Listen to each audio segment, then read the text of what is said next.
Esses foram os 12 melhores livros que eu li em 2025. Oi pessoal, tudo bom? Sejam todos muito bem-vindos de volta ao canal. Eu tô aqui finalmente para fazer a lista dos melhores livros que eu li no ano de 2025. Foi um ano muito bom em relação à leitura. Se não me engano, eu li 113 livros. Fazia muito tempo que eu não lia tanto assim nos meus anos de leitura. E foi um ano, claro, que a minha rotina, eu consegui estabelecer uma rotina de leitura que ela fosse mais fácil para eu ler um pouquinho mais. Eu consegui readequar o meu dia para poder ler um pouco mais. E também foi um ano bem variado, eu li umas coisas bem diferentonas. E esses são os 12 livros que eu acho que, na minha opinião, assim, eu recomendaria eles de olhos fechados, para pessoas, claro, que tivessem gostos similares ao meu. Lembrando que eu já falei isso aqui no canal, o meu gosto literário, ele preza muito pelo que eu sinto pelo livro, ou melhor, o que o livro me faz sentir. Eu avalio, sim, questões técnicas, questões de escrita, mas eu sou muito mais conectada com o que o livro me faz sentir ao longo da narrativa. E esses livros aqui, pra mim, eles foram um equilíbrio perfeito entre narrativa e sentimentos, então eles estão nessa lista. Vocês que me acompanham já conhecem meu gosto, já devem imaginar o que tem por aqui, mas eu vou recapitular então para quem não conseguiu assistir todos os vídeos ao longo do ano e tá em busca de algumas dicas de leitura. Começando lá no início do ano, eu li O Bebê de Rosemary e realmente é um livro incrível, foi um dos meus favoritos do ano desde o início. Esse é um livro de terror da década de 60, fala sobre a Rosemary, que é essa mulher que ela se muda para um prédio muito famoso em Nova York, junto com o marido, ela logo fica grávida, e ela vai viver a família perfeita de comercial de margarina, que está, aliás, sendo impulsionada ali pela cultura americana depois da Segunda Guerra Mundial. Umas coisas meio esquisitas começam a acontecer com ela dentro desse prédio, ela tem alguns vizinhos que têm comportamentos diferentes, comportamentos que são um pouco suspeitos em relação a ela, e começa-se a criar essa dúvida, né, de que de repente algo esteja sendo tramado contra essa mulher, mesmo que a gente não saiba. Pra mim, o Ira Levin, ele trabalha o gótico urbano muito bem aqui. Você tem esse medo de algo que você não enxerga e que você não sabe muito bem o que é, mas ao mesmo tempo você sabe que algo está à espreita da personagem e como leitor a gente acompanha quase do lado dela. É como se nós estivéssemos juntos com ela, com esse medo de algo que não pode ser visto, não pode ser identificado. O Ira, ele é um autor que ele é muito competente em trabalhar o terror doméstico, que é aquele terror que acontece dentro de quatro paredes, que nem sempre tem a ver com monstros. Então eu acho que todas essas questões fizeram com que eu gostasse muito do livro e realmente ele merece o título de clássico que ele tem. Outro que eu li lá em janeiro e continuou comigo durante o resto do ano, eu pensei nele várias vezes, foi Todas as Cores da Escuridão, do Chris Taker. Esse é um suspense dramático que fala sobre dois adolescentes ali nos anos 70. Um deles é um menino que ele vai ser sequestrado e um tempo depois ele acaba voltando pra casa. Só que quando ele volta, ele lembra que tinha uma garota com ele no mesmo cativeiro. Só que ninguém encontra evidências dessa garota. A polícia não encontra nenhuma evidência, é como se ela não existisse. Mas esse menino, ele bate o pé e ele diz que tinha uma garota junto com ele e que ele vai um dia descobrir onde ela tá e tentar salvá-la. E o livro inteiro é a jornada desse garoto com essa ideia fixa de salvar essa menina que teria estado num cativeiro junto com ele. E a gente vai acompanhando como, né, esse menino, que é o Pat, como ele transforma a vida de toda uma comunidade, inclusive da sua melhor amiga, em busca dessa garota que talvez não exista. Nós temos aqui uma série de crimes que acontecem pelo país, outras meninas que vão desaparecendo, e o Pat vai seguindo esses rastros em busca dessa garota e desse criminoso. Esse é um livro que ele equilibra muito bem, na minha opinião, mistério e drama. O drama aqui ele é bem acentuado. Nós temos muitas questões ali das vidas pessoais dos personagens que serão trabalhadas ao longo da narrativa, e eu acho que casou perfeitamente aqui. Ele é um livro que ele tem um tom dramático mais desenvolvido, mas que combina muito bem com a escrita do autor. É uma escrita sensível, muito bonita. É difícil eu chorar, viu? Mas esse livro aqui realmente me tirou algumas lágrimas e foi incrível. Outro que foi uma leitura insana quando eu fiz a leitura foi O Túmulo Veloz, do Robert Galbraith. Esse aqui é o sétimo livro da série Cormoran Strike. Essa é uma série investigativa que acompanha dois detetives particulares que atuam em Londres. E nesse livro, esses dois detetives serão contratados por uma pessoa muito rica que gostaria que eles tirassem o filho dele de uma seita. E para isso acontecer, um dos dois, que é o Robin, ela vai se infiltrar nessa seita, ela vai entrar nesse lugar e a gente vai descobrir como é que eles vão ali lidando com a situação. É um dos livros mais angustiantes que eu já li. O tema dele é muito sensível, que é essa questão de pessoas que são captadas para seitas, como elas são envolvidas, como é que é a padronização de mente nesse lugar para que as pessoas acreditem em tudo que é dito ali. Tem momentos desse livro que foram angustiantes de ler. ler, me deixaram assim na ponta da cadeira, me deixaram muito nervosa, passei nervoso lendo esse livro, mas foram tantas as emoções que ele me trouxe que não tinha como ele não estar entre os melhores do ano. Tem um vídeo aqui no canal onde eu explico toda essa série pra vocês, desde o início, primeiro ao último volume, pra não ter dúvida alguma, mas realmente, assim, impossível não ter sido uma das melhores leituras do ano. O próximo livro foi um que eu amei fazer a leitura, mas eu sei que pouca gente gostou, e eu acho que ele é um livro muito particular e ele combina muito com o que eu gosto, ele combina muito com os meus sentimentos e com o que eu busco em alguns livros, que foi o Árvore de Ossos, da Tana French. Esse é um daqueles livros em que o crime não é o que importa. Eu acho que tem aqui uma confusão, talvez até de sinopse, porque dá a entender que esse aqui vai ser um thriller. E não é isso, tá, gente? Esse aqui é um livro que você tem um crime como ponto de partida, mas o livro é sobre as pessoas, é sobre relacionamentos familiares e é sobre personalidades que você vai encontrar ao longo da vida e que são pessoas que muitas vezes elas não percebem o mal que elas fazem às outras. Então aqui nós temos o Toby, que é um rapaz que ele sofre um dia um ataque, ele fica muito machucado e ele vai passar uma temporada na casa de um tio, que é uma casa onde ele passou a infância junto com 2 primos. E ali eles vão encontrar um crânio dentro de uma árvore. Esse é o crime. E a polícia vai começar a entrar ali, vai investigar, vai tentar descobrir quem que é esse crânio, como é que ele foi parar ali. Só que o crime, o crânio na árvore, ele é, na verdade, o pontapé para que você comece a escancarar os esqueletos da família. E os esqueletos, eles não são físicos. E eles também não são necessariamente outros crimes, mas são os relacionamentos conturbados de todos os personagens. Ele é um livro que ele tem uma leitura de personagem que é muito boa, porque ela é muito real. Todo mundo já encontrou um Toby na sua vida. E se você nunca encontrou um Toby na tua vida, existe uma grande chance de que você seja o Toby da vida dos outros. A Tana, ela é muito boa em trabalhar personalidades. E eu acho que foi isso que mais me pegou nesse livro. O final é incrível. Eu adorei o final do livro. Eu acho que ele é um final bastante impactante quando você entende. E foi um livro que me gerou muitas reflexões. Eu fiquei pensando nele um tempão. Depois a Paty, lá do Books da Paty, leu também. A gente ficou um tempão conversando sobre a história. Mas eu sei que é um livro muito particular. Ele é um livro que não vai combinar com todo mundo. Mas pra mim foi uma leitura muito boa. 5 estrelas, com certeza. Um livro que me pegou totalmente de surpresa. Eu não imaginei que eu fosse gostar tanto. Foi Conclave, do Robert Harris. Esse aqui é um thriller papal, que fala sobre a escolha do novo papa. Nós teremos aqui um cardeal, que é quem vai comandar essa nova eleição. E ao longo da narrativa nós teremos, então, várias intrigas surgindo, muito mistério. Ele é um livro super acelerado de ler. E, gente, o que foi esse livro? Foi muito legal de ler. Foi uma das coisas mais divertidas e interessantes que eu li esse ano. E na época, né, o livro saiu ali junto com o filme, logo depois nós tivemos realmente uma escolha de papa acontecendo, então tudo meio que aconteceu ao mesmo tempo. Eu li ele naquele mês ali do conclave mesmo. Então foi uma leitura que ela acabou combinando com o que estava acontecendo. E é uma história que ela fala muito sobre o que é a fé das pessoas, sobre como ali dentro da fé existem essas intrigas e brigas por poder, que o poder também existe muito e ele importa muito dentro desse contexto. Enfim, uma leitura excelente, foi um dos melhores do ano e eu fiquei muito feliz porque o filme também é ótimo. Outro livro que foi meu primeiro contato com a autora, eu também saí super feliz dessa leitura, foi Filha da Fortuna, da Isabel Allende, foi o primeiro livro que eu li dela. E é incrível descobrir autores que já são muito famosos, mas que a gente não teve a oportunidade de fazer a leitura. E nessa história, então, a gente vai conhecer uma jovem, que ela é uma órfã, que ela é deixada na casa, na porta de 2 irmãos ingleses que vivem no Chile, ali do século XIX. E essa jovem, chamada Elisa, ela vai ser criada dentro dos ideais ingleses, né, de uma boa moça, é bem educada, dentro de uma questão social muito específica. Mas o destino tem outros planos, ela vai se apaixonar perdidamente por um garoto muito pobre, que vai pra Califórnia. E a Elisa decide, então, abandonar tudo e todos pra tentar encontrar esse amor, tentar viver esse amor dela. E ela vai acabar se colocando numa aventura que vai lá pra Califórnia durante a corrida do ouro. O que mais me fascinou na Isabel Allende foi a escrita, claro, mas também a maneira como ela costura de forma muito hábil ficção com fato. Ela vai trazer aqui o contexto histórico do Chile do século XIX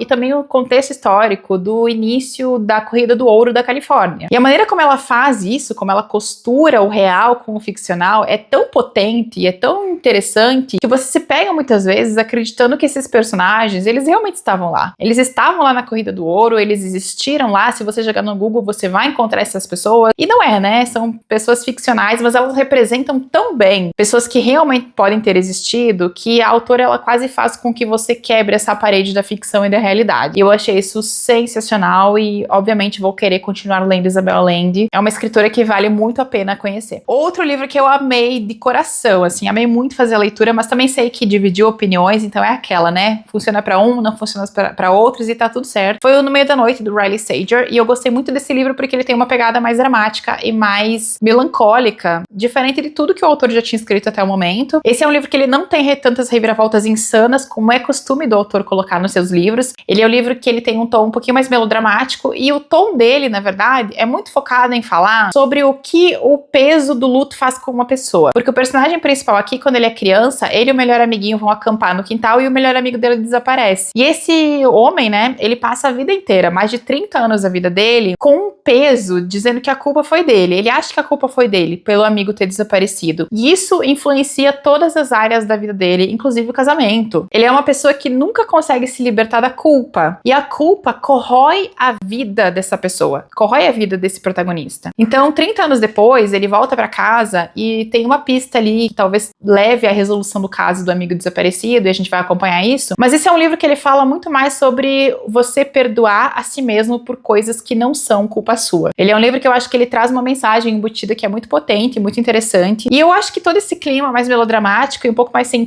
sentimental foi o que realmente me conquistou nessa história. E pra mim, é o melhor trabalho do Riley. Eu gosto dos outros livros dele, que são super acelerados e malucos, mas eu tenho essa pegada no melodrama, né? Eu tenho uma preferência muito grande por histórias que sejam um pouco mais melancólicas, então esse livro combinou super comigo, foi uma das melhores leituras que eu fiz e 5 estrelas. Essa é uma coisa, aliás, que eu comento muito com vocês, né? Eu tenho um pezinho em histórias mais melancólicas, eu sei que hoje em dia isso não tá na moda, hoje a moda não é mais livros melancólicos, livros um pouco mais tristes, hoje a moda é coisa acelerada, coisa rápida, coisa pra você ler numa tarde, e tá tudo bem, porque eu também leio esses livros, mas eu acho que vocês perceberam aqui pelos meus favoritos, que os meus favoritos são sempre aqueles que focam muito mais no personagem do que na trama. O que me conquista num livro é a maneira como os personagens são montados. O que me conecta com a história são as pessoas que são inventadas ali dentro. Então eu já perdoei muita trama que não era muito boa, mas que tinha personagens incríveis, porque é o que me conecta. Então eu acho que todos esses livros têm um pouquinho disso. Eles são tramas muito boas, mas o foco deles é a pessoa, são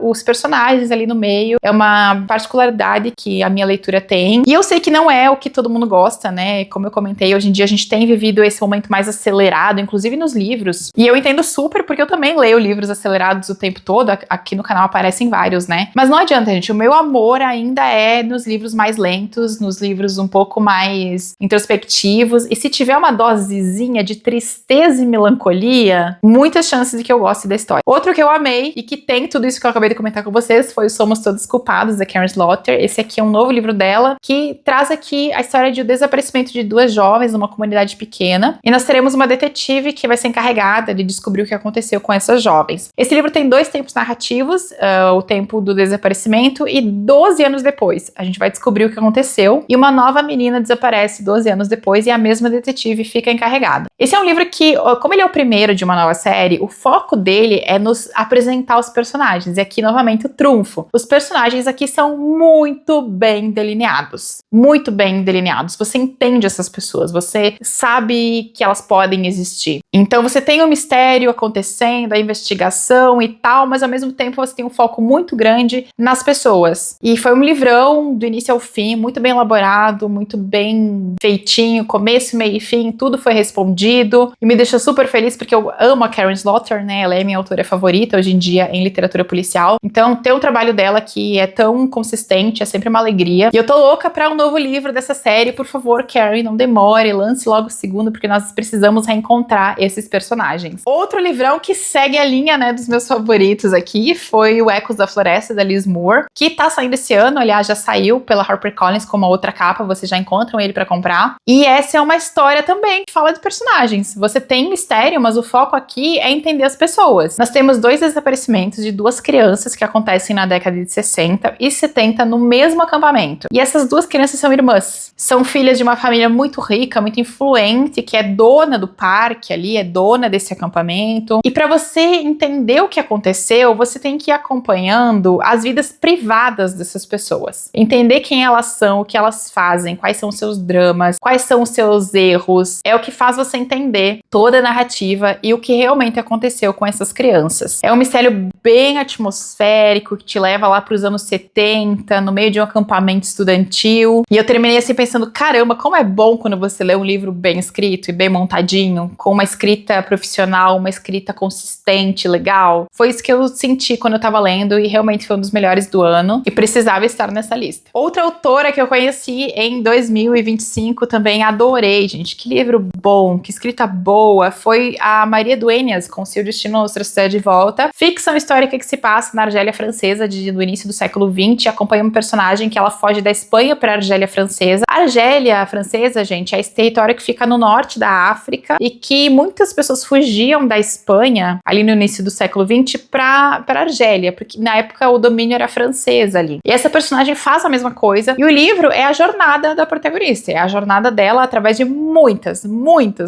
dificuldades, muita dor, muita perda, mas ao mesmo tempo ela vai se construindo, vai conseguindo coisas, vai perdendo ao longo do caminho também. Mas esse livro foi realmente uma experiência de leitura, gostei muito. Aliás, ela e a Isabel Allende foram duas ótimas descobertas que eu fiz esse ano, fiquei super feliz. E é um livrão, assim, se você gosta de ficção histórica, com jornada de protagonista, lê esse livro que eu acho que você vai gostar, com certeza foi um dos melhores que eu li no ano passado, e não tinha como ficar de fora dessa lista. A Maria Dueñas, gente, ela é autora de O Tempo Entre Costuras, outro romance que também é muito famoso aqui no Brasil, que eu ainda não tive oportunidade de ler, mas se aparecer na minha frente, eu vou fazer a leitura com certeza. O próximo livro é um desses livros que desperta muitas emoções das pessoas, negativas e positivas. Tem gente que odiou essa história, tem gente que amou essa história. E esse livro, ele é um desses que talvez tecnicamente ele não esteja próximo aos outros livros que eu mostrei pra vocês. Mas aquilo que eu falei pra vocês, o que eu gosto de um livro é o que ele me faz sentir. Esse livro me deixou enlouquecida durante mais de uma semana. Eu fiquei louca lendo esse livro. Eu fiquei em fóruns lendo coisa. Eu fiquei conversando com um monte de gente tentando encontrar uma resposta. Então, o clima que esse livro trouxe pra minha vida durante uma semana, duas, foi tão legal. Eu me senti numa série tentando desvendar um mistério. Foi tão divertido que não tinha como ele não estar nessa lista, que é o Nós Já Moramos Aqui, do Marcus Cleaver. Tem um vídeo aqui no canal, logo depois que eu fiz a leitura, onde eu tava falando sobre as minhas teorias da história. Aliás, muitas delas eu ainda não tenho resposta, viu? Então, se você tiver alguma resposta, volta naquele vídeo e comenta pra mim. Isso aqui foi uma experiência, não foi uma leitura, porque ele é um livro meio interativo. É um livro pra você ler com outras pessoas e criar teorias com essas pessoas. Ele é um livro que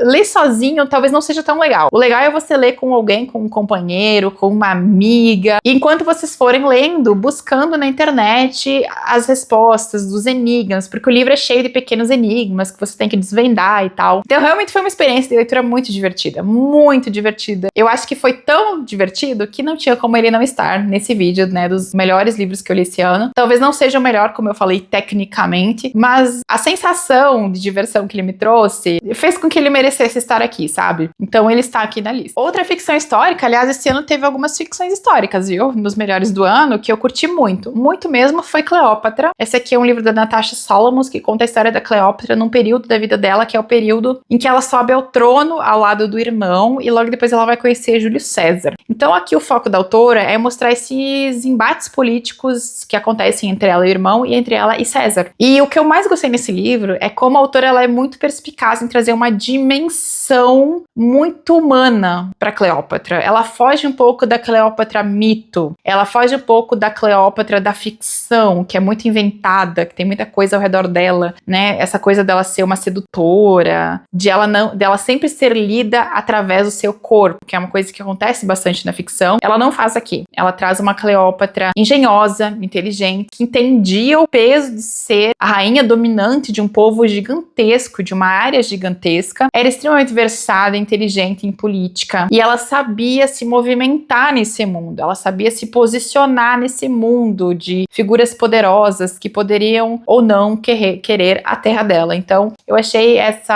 esse posicionamento da Cleópatra como uma figura mais real super interessante e foi realmente uma das leituras mais legais que eu fiz já na finaleira do ano. Essas foram, então, as minhas melhores leituras de 2025. Não tem problema nenhum, tá, gente? Se vocês não gostaram de algum dos livros que eu gostei de ler em 2025, eu acho que é super rico quando a gente tem opiniões diferentes sobre as histórias. E eu queria que vocês me contassem um livro, pelo menos. O melhor livro que você leu em 2025. Deixa aqui embaixo pra mim, eu vou adorar saber. E espero que vocês também tenham gostado de saber quais foram os meus favoritos. E é isso, então, um beijão e a gente se vê no próximo vídeo.